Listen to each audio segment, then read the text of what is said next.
It's not a normal week in Dubai, but it's certainly not what's being portrayed in the international media outlets either. Over the past 2 days, few incidents happened not only in Dubai but in the region. So today is the 2nd of March 2026, a Monday.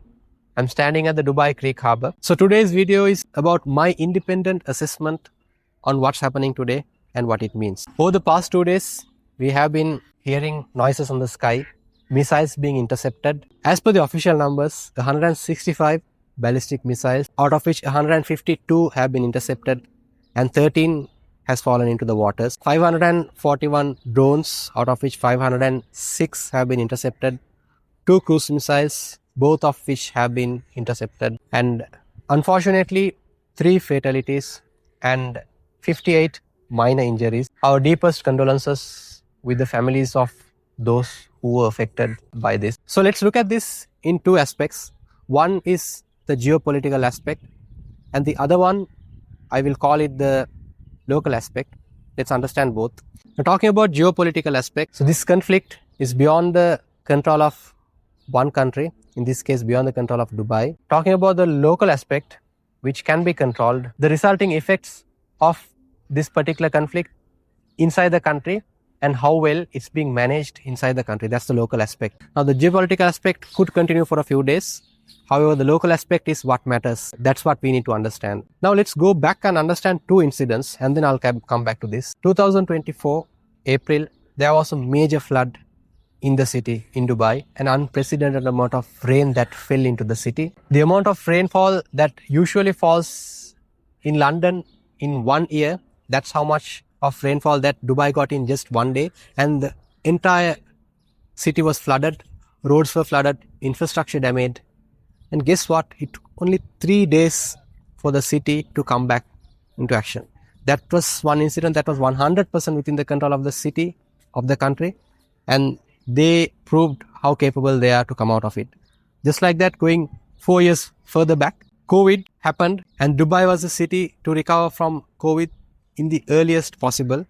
Not only that, Expo 2020 happened soon after COVID and they were able to prove themselves again, COVID, in their favor, and they positioned themselves as one of the global business hubs, while various other countries, including Singapore, London, New York, developed cities, were struggling. So Dubai has a track record, has a history of resilience in the face of calamities. Now this is a bit different, of course, compared to even COVID, even floods. In terms of the risk level, this is a bit high actually. But still, the way they manage it, we as residents, we don't feel it as much as it's being portrayed in global media outlets.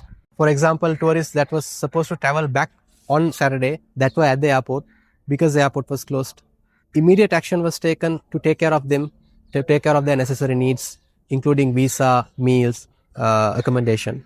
And tourists that were staying inside the country, their stays were extended and they were allowed free stays in hotels. And residents living in the country, government have been updating us on a timely manner, safety instructions. Over these few days, distant learning and work from home measures have been implemented.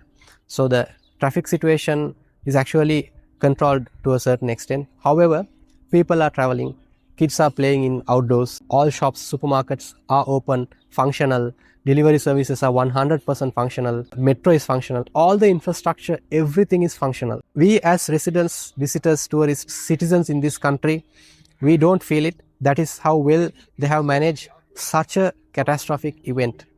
As I said, comparing the previous incidents, this is at a high risk category, but still we don't feel it. So that shows how much well planned the government is. That actually proves a lot of things about the strength of the government, about the capabilities, abilities. But unfortunately, international media outlets, it could be Western media or even Asian, Eastern media outlets, portray a totally different picture.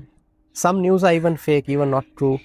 And we can understand that. I mean, a lot of billionaires, millionaires are moving from those countries, moving businesses, moving families into Dubai because of the tax favorable policies, because of the business friendly environment, and because of this leadership, which is very obvious during times of calamities, during stressful situations, for all those reasons. And these countries, of course, we can understand they won't like their millionaires moving out, and maybe that And for various reasons, different pictures are being portrayed, which is not what's happening actually inside the country, inside the city. So if you're an investor who has already invested or who is someone eyeing on an investment, what you need to understand is that real estate is not dependent on temporary incidents, unlike, of course, stock market. This is different. The fundamentals are different. It depends on economic fundamentals and government policies, none of which, absolutely none of which, was affected by what's happening. Particularly when it comes to Dubai,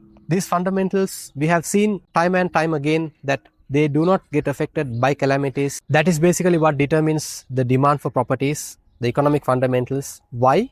Because that's what drives business. As we speak, of course, Dubai is still the safest city compared to so many other so-called leading cities. There is no street crime. It's safe. There is no tax. So none of these policies, none of these fundamentals have changed. So it's still remains and it will remain a business-friendly environment. The fundamentals are same. This temporary time period, that's something that's going to pass by. And then the economy, the city is going to move on as usual. Business as usual. If you are an investor who had already invested in a property in Dubai, this is a small piece of advice for you. Do not panic sell. Hold on to your investment because, as I said, the fundamentals are strong. The market is going to move on. That's a bit about my assessment on the situation. Now let's hope and pray that whatever is happening right now comes to an end very soon and peace is achieved as soon as possible.